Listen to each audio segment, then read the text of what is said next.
একটু দু লাইন শুনি। তো আমি কে স্যারের একটা গান আর কি বলতে চাই, যে আমি जो ख्वाबों ख्यालों में सोचा नहीं था तूने मुझे इतना प्यार दिया। এই যে প্যার দিয়া, এটা আমি শিল্পী সংসদকে ডেডিকেট করলাম, যে ওরা যে ভালোবাসাটা দিয়েছে তার জন্য ওদেরকে অসংখ্য ধন্যবাদ। থ্যাংক ইউ সো মাচ, ধন্যবাদ। প্রেম, বিরহ বা বেদনা, জীবনের নানা স্তরেই এরা আমাদের সমৃদ্ধ করে। গানের মধ্যে দিয়ে মানুষ খুঁজে পায় নিজের আশ্রয়, মনের শান্তি। আর এই ধরনের শিল্পী এবং মিউজিশিয়ানসদের একত্রিত করে এবারে মিলন উৎসব করল হাবড়া অশোকনগর শিল্পী সংসদ। পুনর্মিলন উৎসব অনুষ্ঠিত হলো গতকাল অশোকনগর হরিপুর মোড়ে। মূলত জেলার শিল্পীরা সবসময় বিভিন্ন রকম সমস্যার সম্মুখীন হয়, কখনো পুলিশের হেনস্থা, কখনো চুক্তিমতো টাকা না দেওয়ার অভিযোগ, কখনো ভালো বসার জায়গাও দেওয়া হয় না। আর সেই কারণেই তারা সংগঠন গড়ে এই মিলন উৎসব করল। সংগঠনের তরফে আমরা কথা বলেছিলাম মিউজিশিয়ানস অতীশ সরকার সহ একাধিক শিল্পীদের সঙ্গে। তারা জানালেন বিপদে আপদে একে অন্যের পাশে দাঁড়ানোর জন্যই এই সংগঠন তখনই সার্থক এবং সুন্দর হয়ে উঠবে যখন বিপদে একজন শিল্পী বা মিউজিশিয়ানস তার বন্ধুদের পাশে পাবেন। এই কারণেই এই উদ্যোগকে সাধুবাদ জানিয়েছেন অশোকনগরের বিধায়ক তথা উত্তর 24 পরগনা জেলা পরিষদের সভাধিপতি নারায়ণ গোস্বামী। তিনি নিজেও উপস্থিত হয়ে করেছেন সঙ্গীত পরিবেশন।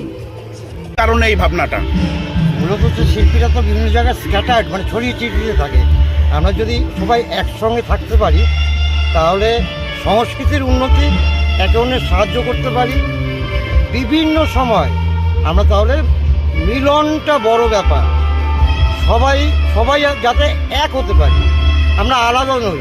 তাই আমাদের কথাও আছে আমি নয় আমরা, এইভাবেই শিল্পী সংসদের ভাবনা। ব্যাপারটা তুলে ধরতে হয়। আমরা বিভিন্ন জায়গায় যাই, গান পরিবেশন করি এবং শ্রোতাদের আনন্দ দিই, কিন্তু সবচেয়ে বড় ব্যাপার যেটা থাকে সঠিক আমাদের ড্রেস, যে ব্যাপারটা থাকে আমাদের চেঞ্জের ব্যাপারটা থাকে, সেই গ্রিন রুমটা সঠিকভাবে সবসময় সব জায়গায় পাই না। কিছু কিছু জায়গায় খুব ভালো ব্যবহার করে, কিছু কিছু জায়গায় অত্যন্ত নিজেদেরই খারাপ লাগে শিল্পী বলে, তখন নিজেদেরকে বিবেচনা করতে ছোট মনে হয়। তো আমি আশা করব শিল্পী এবং প্রত্যেকেই শিল্পী, মিউজিশিয়ান, সিঙ্গার, ডান্সার সকলের জন্যই এই পরিষেবাটা খুব দরকার। একটা সঠিক গ্রিন রুম, যেটা আমরা মানে এটা তো এক্সপেক্ট করতেই পারি আমরা সকলের তরফ থেকে। পেমেন্টের ক্ষেত্রেও কি সমস্যা হয়? যা কথা দেওয়া থাকে হয়তো দেখা গেল হ্যাঁ, কিছু কিছু সমস্যা হয়ে যায়। আমরা যদি এখন অ্যাডভান্স চাই, কিছু মানুষ বলবে ওই যে অনেক বড় মাপের শিল্পী হয়ে গেল, কিন্তু সেটা নয়। কিছু মানুষ যারা চেনা পরিচিত তারা এতটাই নিজেদের মানে আসল সময়ে লেজ গুটিয়ে নেয় যে ব্যাপারটা। তো আমরা ভীষণভাবে উপকৃত হব আশা করছি, কারণ শিল্পী সংসদ মানে মিউজিশিয়ান, সিঙ্গার এবং সমস্ত শিল্পীদের নিয়ে তৈরি করা একটা সংগঠন, যার ওপরে আমরা ভরসা রাখতে পারি। কারণ আমরা আমি একজন সঙ্গীত শিল্পী, আমি বিভিন্ন দিকে অনুষ্ঠান করতে যাই, বাঁকুড়া, মেদিনীপুর, বিভিন্ন দিকে রাত বিরেত আমরা চলে যাই, এবং সেখানে গিয়ে আমরা যদি কোনো রকম কোনো সমস্যায় পড়ি, তাহলে একটা কোনো সংগঠন আছে যাদেরকে জানালে যেন কোনো সমস্যা হলে সেই যে গার্জিয়ান, সেই যে একটা অভিভাবক যে একটা বিষয়, সেইটা কিন্তু এই শিল্পী সংগঠনের মাধ্যমে বা শিল্পী সংসদের মাধ্যমে আমরা অনুভব করছি আজকের দিনে, যেটা আমরা যেন ইনসিকিওর না হয়ে যায়, যেটা এর আগে আমার যে দিদি উনি বললেন। তো এটা আমরা সত্যিই ভীষণ আজকের দিনে গর্বিত এবং আনন্দ পাচ্ছি যে এরকম একটা সংসদ হয়েছে। আপনি কোথা থেকে এসেছেন? আমার বাড়ি গোবরডাঙ্গায়।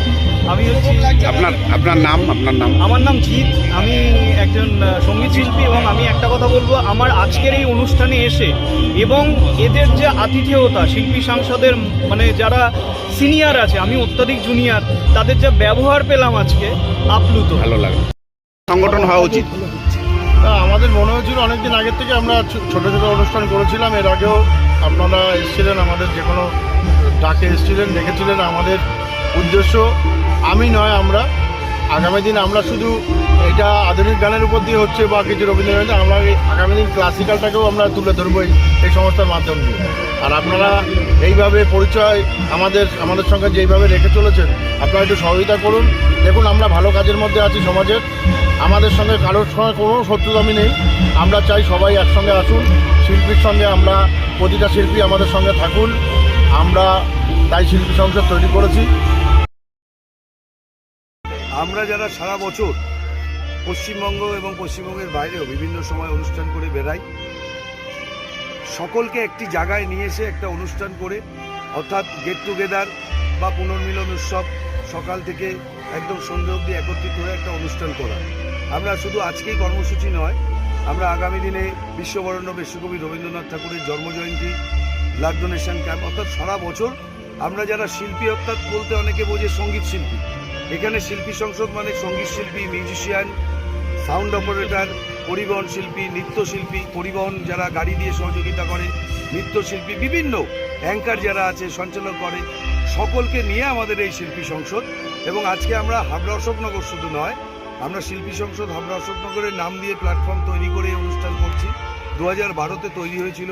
আমরা করোনার সময় বিভিন্ন কর্মসূচি, বিভিন্ন সময় এই শিল্পী সংসদের যারা উপস্থিত হয়েছে নিয়েছে। তো আমরা এই অনুষ্ঠানটা একটা বড় আকারে প্রথম বছর করছি, আগামী বছর আরও বড় আকারে আমরা করব, আমাদের এই উদ্দেশ্য আছে। সুতরাং আজকের দিনে আমরা খুব হ্যাপি যে আমরা আমন্ত্রিত, আমাদের সকল সদস্যরাও যাদের আমন্ত্রণ করেছিলাম তারাও আজকে উপস্থিত হয়েছে। এবং হাবড়া অশোকনগর নয়, সুদূর কলকাতা, বসিরহাট, বেড়াচাপা, বনগাঁ, দত্তপুকুর, গোবরডাঙ্গা, বিভিন্ন জায়গা থেকে কতজন শিল্পী আজকে এখানে শিল্পী আজকে বা আমরা এখানে প্রায় এই মুহূর্তে 150 জন শিল্পী কলাকুশলী উপস্থিত আছেন।